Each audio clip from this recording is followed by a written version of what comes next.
lugar. Está fechado. Ninguém responde. Isso é muito estranho. É mesmo, não é? Suba comigo. Vamos tentar de novo.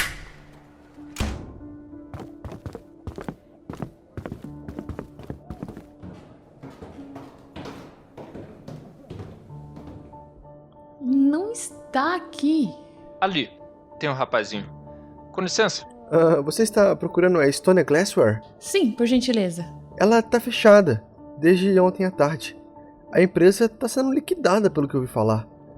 Não que eu tenha ouvido falar pessoalmente. De qualquer forma, o escritório tá para alugar. Obrigada. Você por acaso não saberia o endereço do Sr. Whittington? Desculpa, mas não. Eles saíram às pressas. Muito obrigado. Vamos, Tuppence.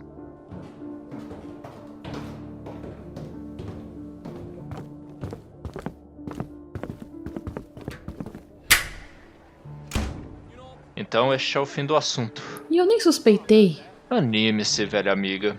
Não podíamos ter feito nada a respeito. Não pode ser. Você realmente acredita de que este é o fim? Se acredita, está enganado. É apenas o começo. O começo? Começo de quê? De nossa aventura, Tommy. Você não vê?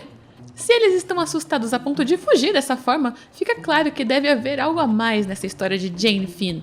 Pois bem, chegaremos ao fundo disso. Nós vamos caçá-los. Vamos investigar pra valer. Tudo bem, mas não nos resta ninguém para investigar. Não resta. Por isso teremos que recomeçar. Empreste-me esse lápis de novo. Obrigada. E aguarde um instante. Não me interrompa. Pronto. E o que é isso? Um anúncio? Você ainda quer publicar aquele anúncio, afinal de contas? Não, esse é diferente. Procura-se. Informações a respeito de Jane Finn. Respostas devem ser encaminhadas a J.A. O próximo dia passou lentamente. Foi necessário diminuir os gastos. Se administradas bem, 40 libras duram um longo tempo. Felizmente, o clima estava agradável e caminhar é barato, como dizia Tuppence. Um cinema afastado ofereceu entretenimento durante a noite. O dia em que se decepcionaram foi uma quarta-feira. Na quinta, o anúncio aparecera no jornal. Esperava-se que, na sexta-feira, as cartas começassem a chegar nos aposentos de Tommy. Ele prometeu, pela sua honra, que não abriria nenhuma das cartas caso elas chegassem. Em vez disso, deveria ir até a National Gallery, onde encontraria-se com sua colega às 10 da manhã em ponto. Tuppence chegou primeiro para o encontro. Acomodou-se numa cadeira de veludo vermelha e observou as catracas atentamente até que viu a figura familiar chegar ao lugar. E então? Então... qual destes quadros lhe agrada mais, hein? Não seja maldoso. Tivemos alguma resposta? Eu não desejava decepcioná-la, velha amiga, dizendo assim logo de cara. É lamentável. Desperdiçamos uma boa quantia. O anúncio foi publicado, mas as respostas... Tivemos 2 respostas. Tommy, seu safado, mostre-me! Como você pode ser tão malvado, seu filho de uma meretriz? Olha a língua, Tuppence, a língua. Eles são muito certinhos aqui na National Gallery. Prédio público, você sabe como é. Lembre-se também que, como eu já havia alertado anteriormente, você é a filha de um homem do clero. Eu deveria estar num palco. Entendi. Isso não era o que eu pretendia dizer. Contudo, se está certa de que já aproveitou ao máximo a sensação de desespero seguida de repentina alegria que eu gentilmente lhe proporcionei, gratuitamente, diga-se de passagem, vamos colocar as cartas na mesa, como dizem. Me dá logo isso daqui. Esse daqui tem um envelope de papel mais grosso. Parece caro. Vamos deixá-lo por último e abrir o outro antes. Como desejar. No vai. 1, 2, 3, vai! Prezado senhor, a respeito de seu anúncio no jornal matinal, eu creio que posso ajudá-lo. O senhor pode me visitar para conversarmos no endereço abaixo, amanhã às 11 da manhã. Atenciosamente, A. Carter. O endereço é 27 da Carshalton Gardens Isso é lá pro lado de Gloucester Road. Dá tempo de chegarmos lá se formos de metrô. Nos cumprimentaremos, conforme o costume. Em seguida ele dirá: "Por favor, sente-se, senhor." Ao que prontamente responderei: "Edward Winthington." Em seguida, o Sr. Carter fica espantado e grita surpreso: "Quanto você quer?" Após embolsar as tradicionais 50 libras, encontrarei com você em frente à casa. Em seguida, vamos para o segundo endereço, onde repetiremos o espetáculo. Não seja ridículo, Tommy. Vamos abrir a próxima carta.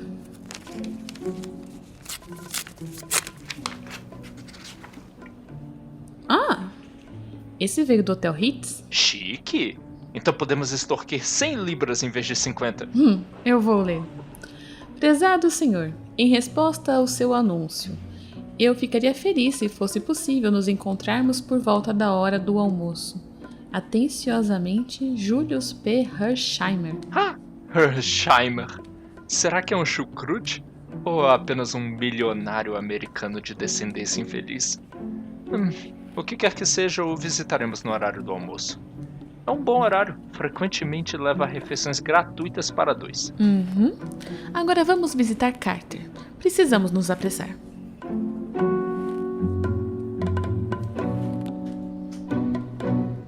Carshalton Terrace acabou sendo uma fila perfeita de casas que Tuppence chamou de casinhas que parecem senhoras.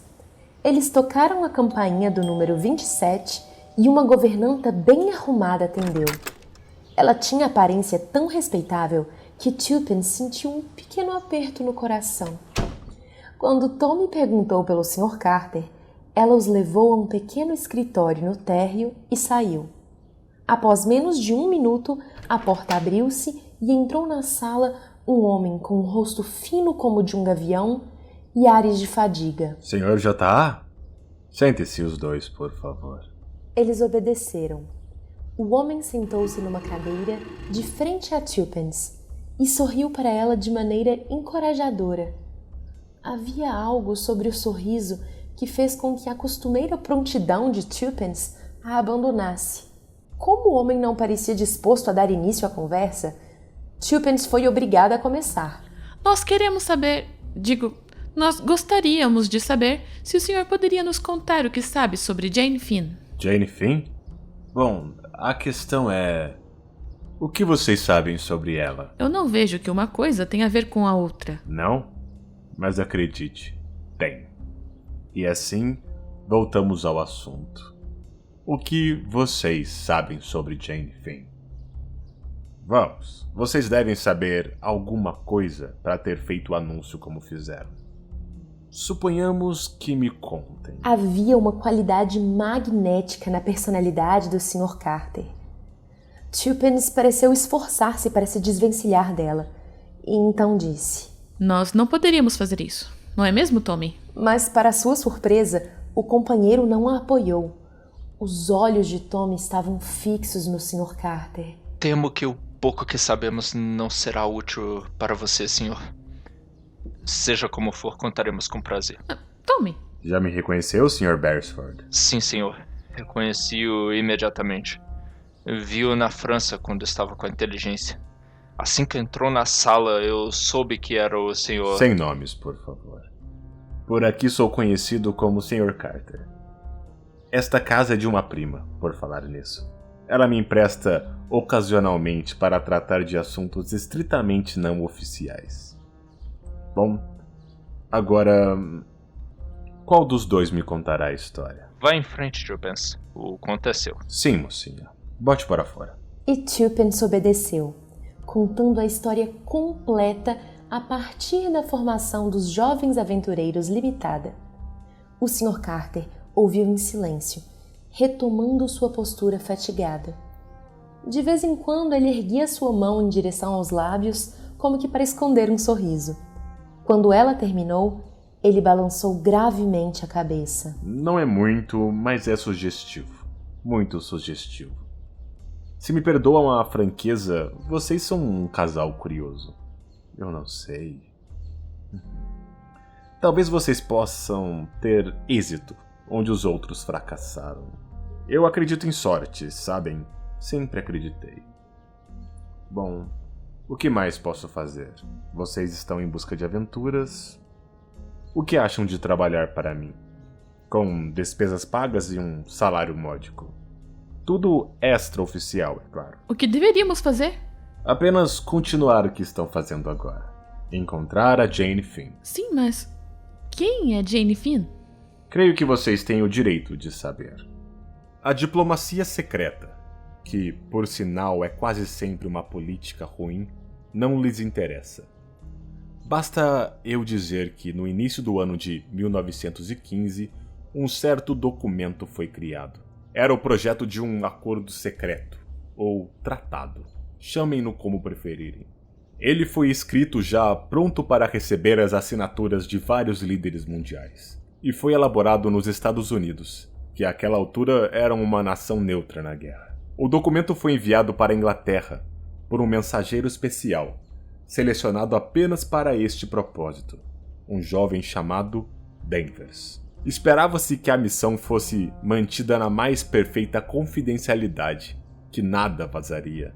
Mas esse tipo de esperança frequentemente resulta em decepção. Alguém sempre fala.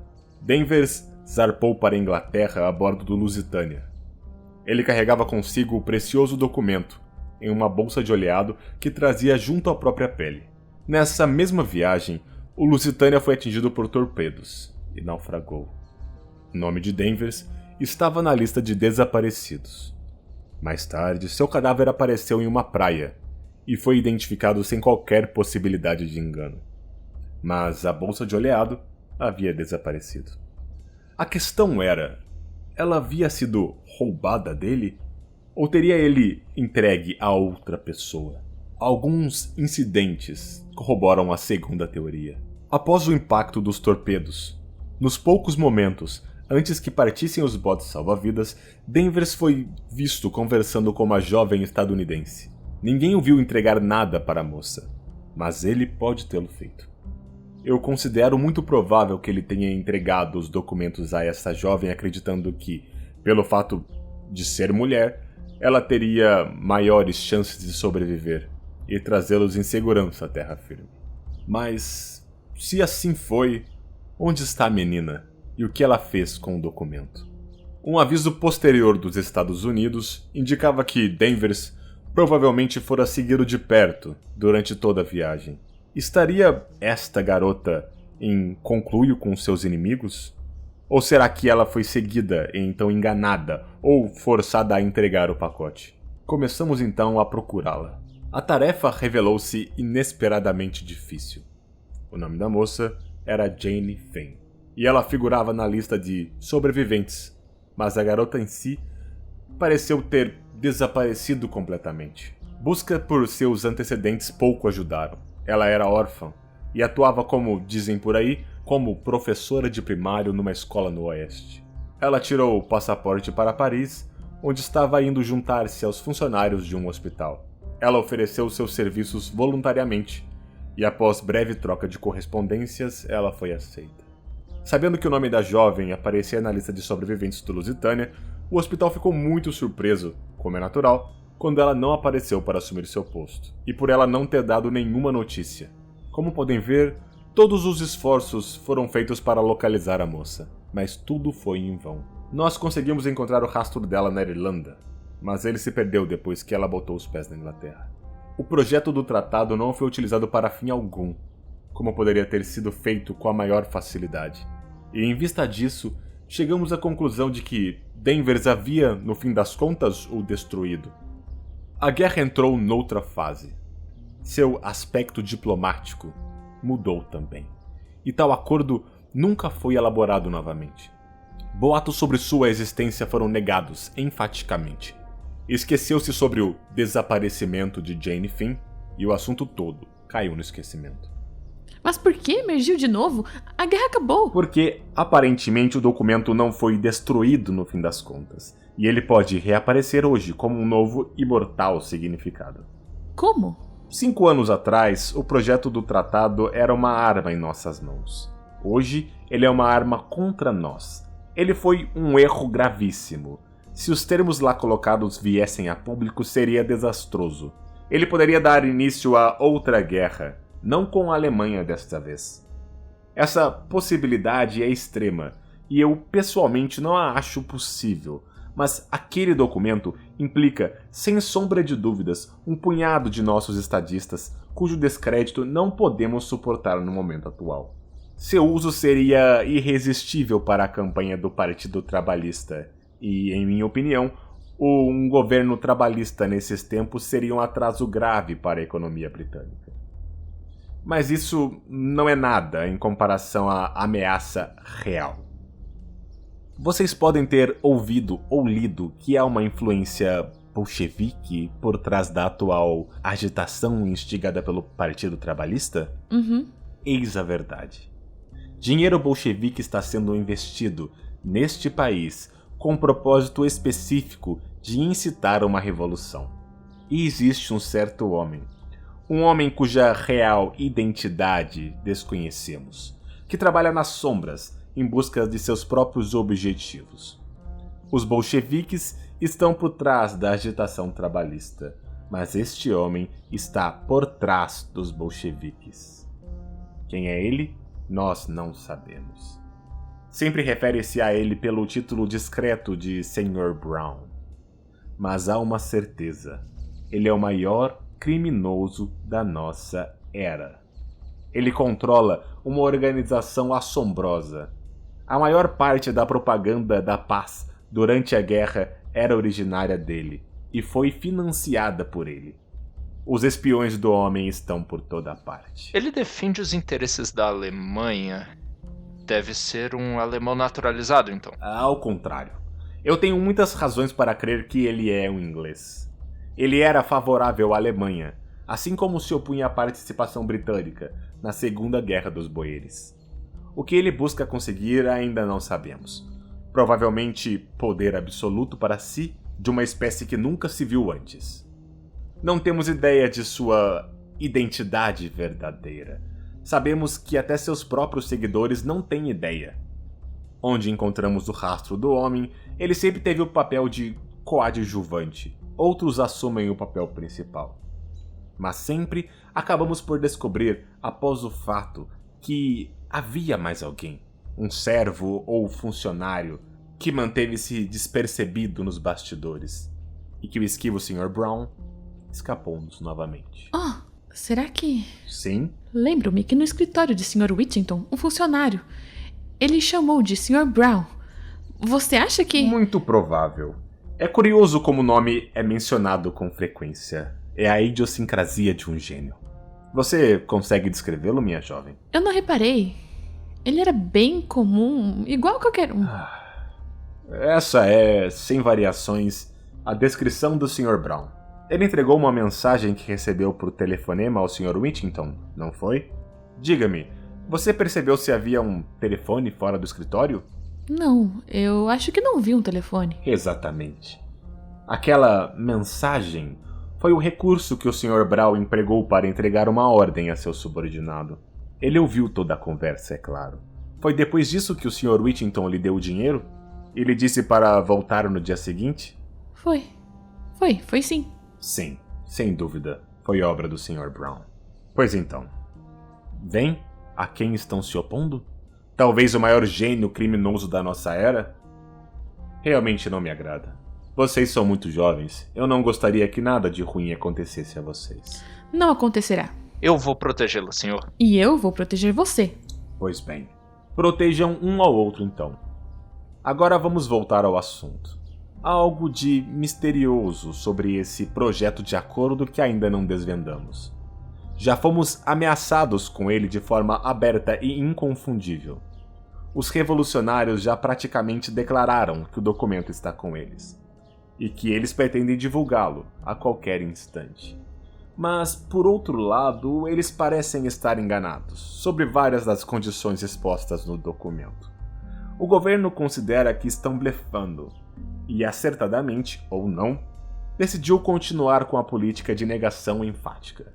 Eu não estou tão certo assim de que é um blefe.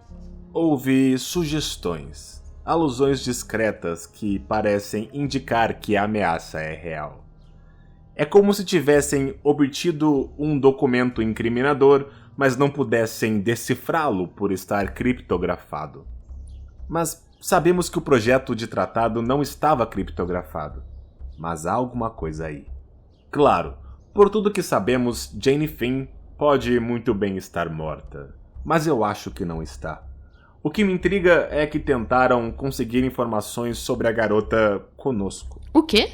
Sim, uma ou duas coisinhas já aconteceram. E sua história, mocinha, confirma minha teoria. Eles sabem que estamos procurando Jane Finn. Pois então, eles inventaram sua própria Jane Finn. Digamos, em um internato em Paris. Ninguém tem a menor ideia sobre a aparência da moça. Então, isso não é um problema. Ensinaram-na uma historinha fajuta, e o objetivo verdadeiro dela é extrair de nós o máximo de informações possíveis, entendeu? Então o senhor acha que eles queriam que eu fosse a Paris como Jane Finn? Também acredito em coincidências, sabe? Bem, parece mesmo que foi providencial. Entendo o que você quer dizer. Eu sou supersticioso. Acredito em sorte e todo este tipo de coisa. Parece-me que o destino decidiu que você se envolveria neste assunto. Céus! Não me impressiona que o Winchton se assustou tanto quando o Chupin usou aquele nome. Eu mesmo teria me assustado. Mas veja bem, senhor, já tomamos muito do seu tempo. Tem mais algum conselho para nós antes de irmos? Acho que não. Meus homens, especialistas que trabalham de maneiras convencionais, fracassaram. Vocês trarão criatividade e mentes abertas para a tarefa. Não se desencorajem se isto também não for exitoso. Até porque é provável que vocês precisem apertar o passo. Apertar o passo? Por quê? Quando você teve aquela reunião com Whittington, eles tinham o tempo a seu favor. Minhas informações indicavam que o planejado era que o grande golpe ocorresse no início do ano que vem. Mas o governo está considerando aprovar leis que conseguiriam lidar imediatamente com a ameaça dos grevistas. Eles ouvirão sobre isso em breve, se é que já não ouviram, e é possível que isso os obrigue a acelerar as coisas.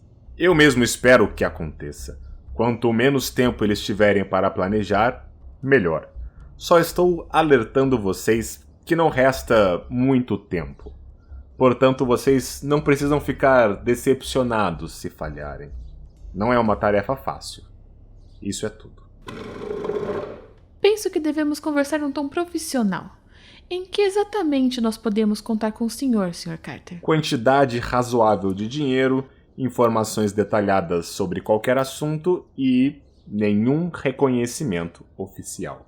O que eu quero dizer é que, se vocês se encrencarem com a polícia, não posso ajudar. Vocês estarão por conta própria. Compreendo. Eu escrevi uma lista de coisas que gostaria de saber quando tiver tempo. Agora, sobre o dinheiro... Ok, Sra. Chupins. Gostaria de discutir a quantia?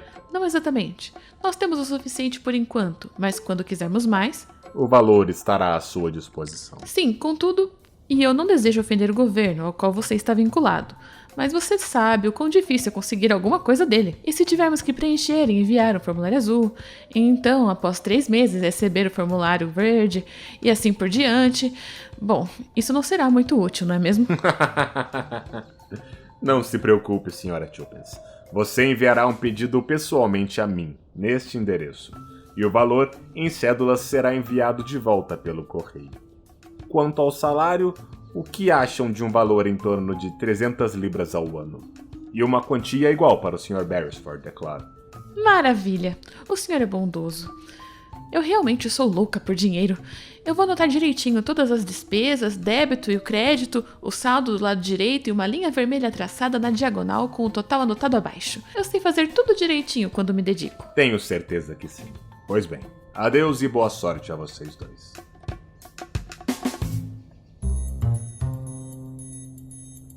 Ele apertou a mão dos dois e dentro de 1 minuto eles estavam descendo as escadas em frente ao número 27 de Carshalton Terrace, com suas cabeças rodopiando. Tome! Conte-me imediatamente. Quem é Sr. Carter? Ah, E eu posso te garantir, velha amiga, que é ele mesmo. uau. Eu gostei dele. E você? Ele tem um jeito cansado, entediado, mas de alguma forma dá pra sentir que por baixo disso é como aço, todo polido e brilhante. Belisque-me, Tommy, belisque-me. Eu não consigo acreditar que é verdade, hein? Às ordens. Ah, já chega! Sim, não estamos sonhando. Temos um emprego. E que emprego! A joint venture realmente começou. E é mais respeitável do que eu imaginava que seria. Por sorte, eu não compartilho desse seu anseio pela vida criminosa. Que horas são? Vamos almoçar... Oh! Julius Perresheimer. Não contamos ao Sr. Carter sobre ele. Bem, não havia muita coisa pra contar. Não até nos reunirmos com ele. Vamos, melhor chamarmos um táxi.